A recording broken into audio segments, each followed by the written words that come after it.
grow a cover crop, something I can control, than weeds, which are a pest.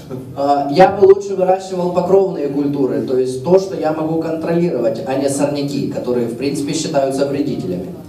But I have a lot of producers tell me they don't have enough water for the cover crop.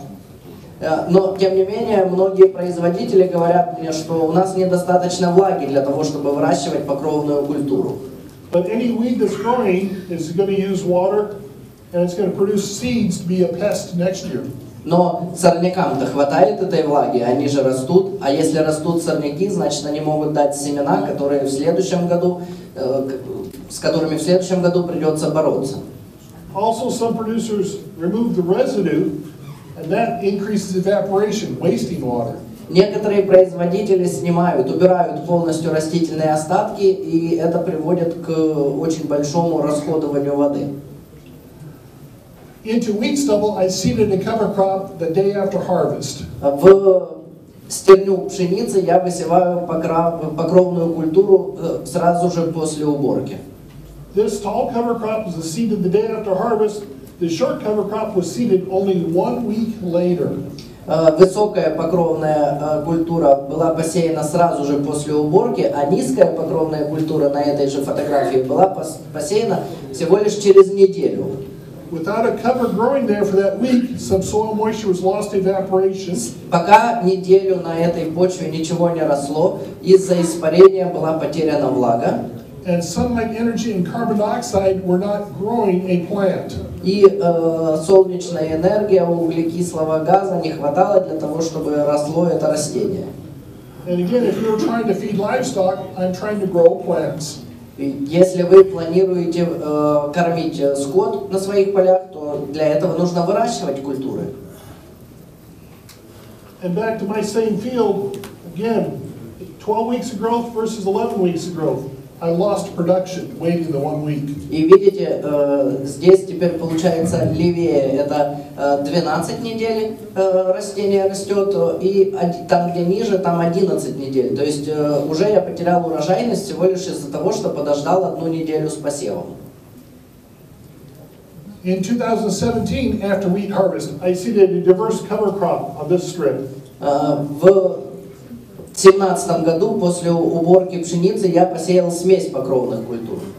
This strip had no cover crops, so Mother Nature planted weeds. На полосе справа не было покровной культуры, и там природа решила вырастить мне сорняки. These are the same weeds we just saw. Это те же самые сорняки, которые мы с вами только что видели. This is the next cover crop. This is a single species. But again, it suppressed the weeds. А это другая покровная культура, но всего лишь один вид. Но даже один вид смог побороть сорняки. This one won't produce much biomass, but it provides excellent weed control. Несмотря на то, что много биомассы я с этой покровной культуры не получу, тем не менее она помогает мне бороться с сорняками. I don't need biomass because I don't have livestock to feed. Мне, например, много биомассы не нужно, потому что мне не нужно кормить скот. I need a small cover crop with a living root to feed the soil. Мне главное, чтобы была маленькая хотя бы покровная культура, главное, чтобы были корни, которые кормят почву. I've done research for about 15 years on cover crops. Я уже порядка 15 лет изучаю выращивание покровных культур. This is a warm season grass cover crop. Здесь злак теплого периода, как покровная культура. And a warm season legume cover crop. И бобовая культура теплого периода, тоже покровная. Compared to no cover crop, and we have replicated strips.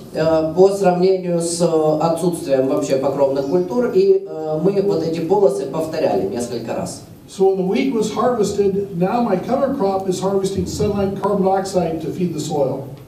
После того, как убрали пшеницу, моя покровная культура, получается, потребляет СО2 и направляет его для кормления почвы. Being warm season crops, the frost in winter kills them. I don't have to spray them. Поскольку это культуры теплого периода, они зимой погибают, и мне совершенно не нужно их никак обрабатывать. I now have extra carbon biomass. I have extra nitrogen. И получается, у меня и дополнительный углерод поступает в систему, и дополнительный азот. which cover crop do you grow? Какую покровную культуру вы выращиваете? I can buy nitrogen, I cannot buy carbon. I like carbon cover crops. Ну, в принципе, можно купить и азот, в принципе, можно купить и углерод, но я предпочитаю их получать из культур. Remember, this is wheat stubble. Помните, я говорил вам, что это стерня пшеницы. The next spring, where there was no cover crop, we have volunteer wheat. Where I had a carbon cover crop, there's no volunteer wheat. Там, где покровной культуры не было, там у нас выросла падалица пшеницы, а там, где у нас была углеродная покровная культура, там у нас проблем с падалицей не было. So the cover crop saved me a herbicide application by preventing volunteer wheat. Таким образом, благодаря покровной культуре я сэкономил на обработке гербицидной, потому что сама покровная культура подавила все сорняки. We planted corn into this. В это поле мы посеяли кукурузу.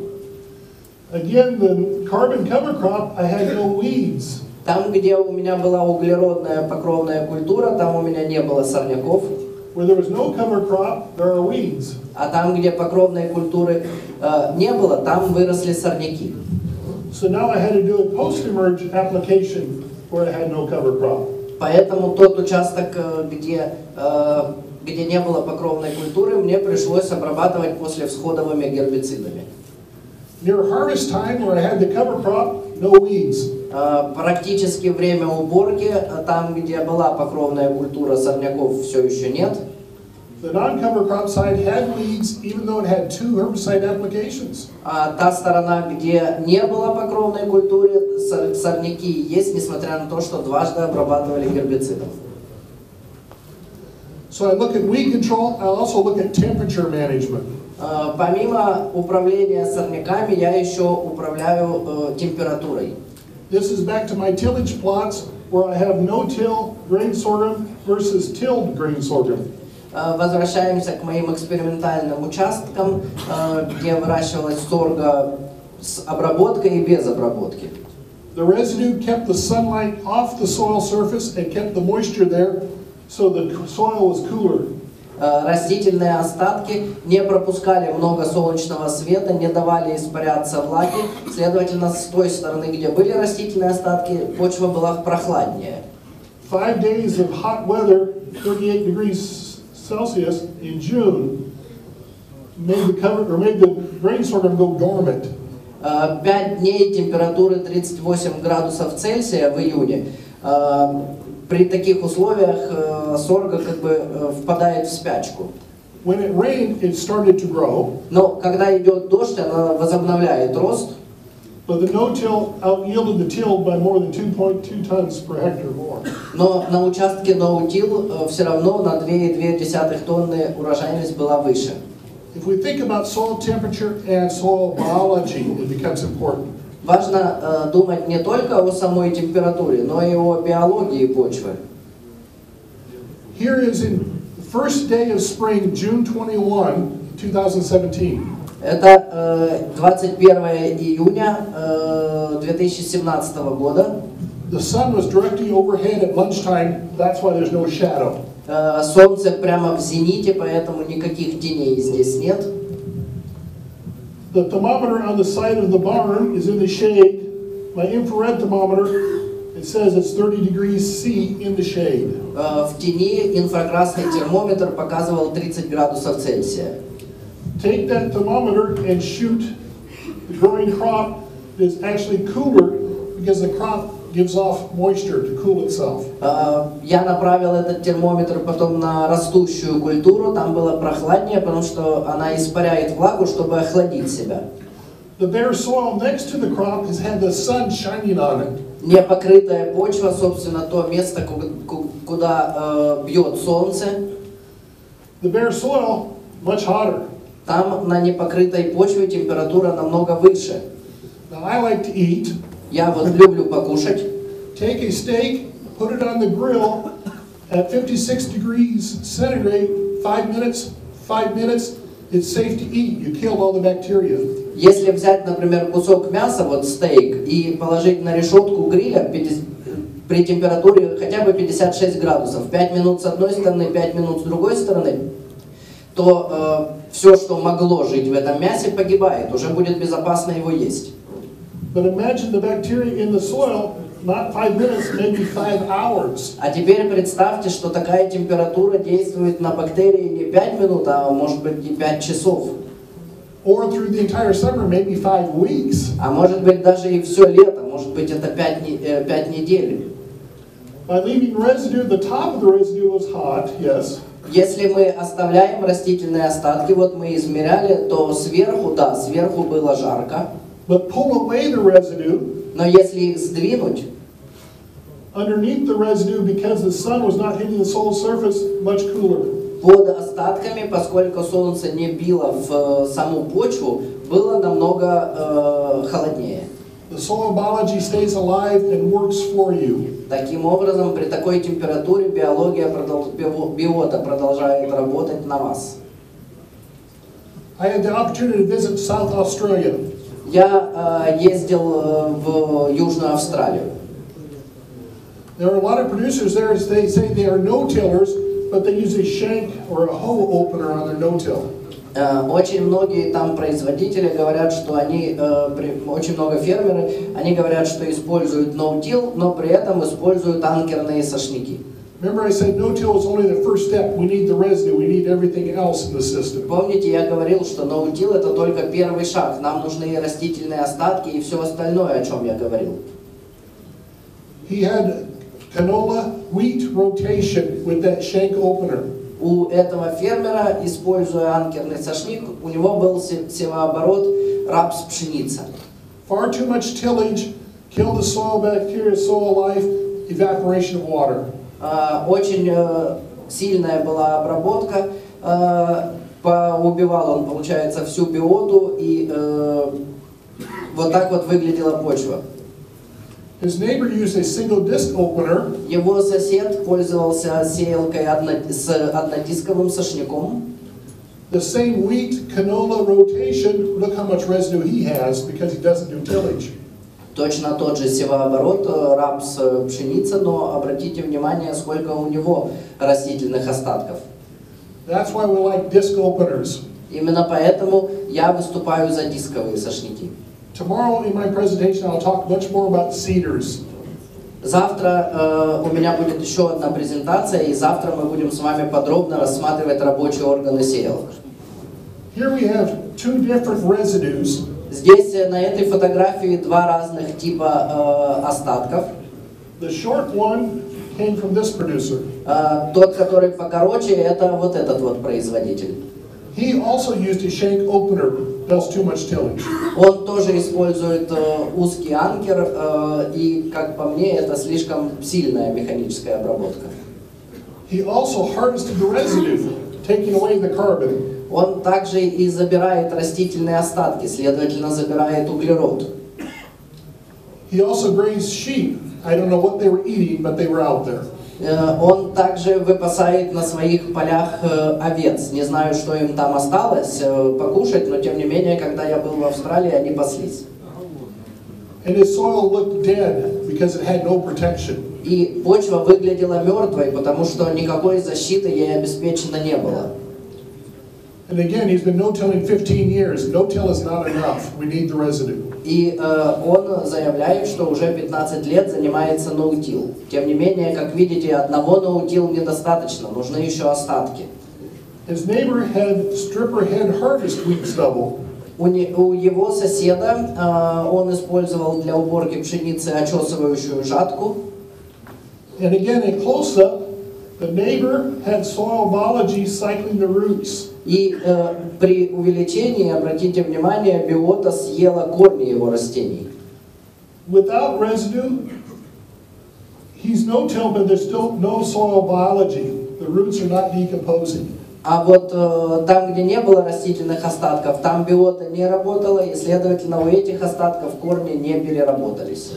You want the soil biology to decay the roots and the residue to provide nutrients for your next crop. Нужно, чтобы почвенная биота перерабатывала и корни, и остатки растений для того, чтобы в следующей культуре было питание. And again, Edward would talk about nutrient management as well. Эдуард Романьков будет говорить о питании растений тоже. In South Australia, in an area of only about 250 millimeters of rainfall, В Южной Австралии, там, где осадков выпадает около 150 миллиметров, they said it was too dry to grow a cover crop. мне говорили, что это очень сухо для того, чтобы выращивать покровную культуру. I simply drug my foot. Я вот взял и пяткой провел. Where there was cover crop, there was actually more moisture than where there was not a cover crop. Там, где росла покровная культура, там фактически влаги было больше, чем там, где она не росла. It's because the cover crop kept the sun and wind off the soil surface so the soil did not dry out. Именно потому, что покровная культура защищала почву от ветра и не давала влаге испаряться, поэтому почва не пересыхала. This is a producer that did a cover crop into wheat stubble. Этот производитель посеял покровную культуру в стерню пшеницы. I didn't think there was very much there. He was very excited. Ну, как мне казалось, что особо там ничего не посеяно, но он был очень счастлив. He said that little bit of a cover crop doubles his wheat yield for his next crop. Даже вот при таком количестве покровной культуры он говорил, что его урожайность следующей культуры может увеличиться в 2 раза. That's when I started to understand soil biology much more. И именно в этот момент я начал больше понимать, как работает почвенная биота. Well, that cover crop didn't have much of a root. It did have a living root to feed the soil biology.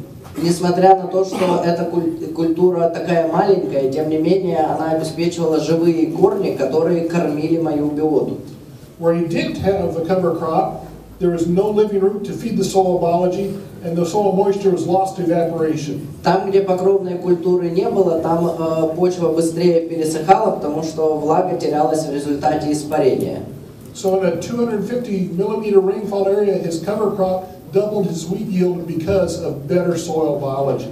То есть при наличии 250 уже миллиметров осадки он мог увеличить в 2 раза урожайность только благодаря наличию покровной культуры. I have much more rainfall after wheat. My cover crop grows a little more.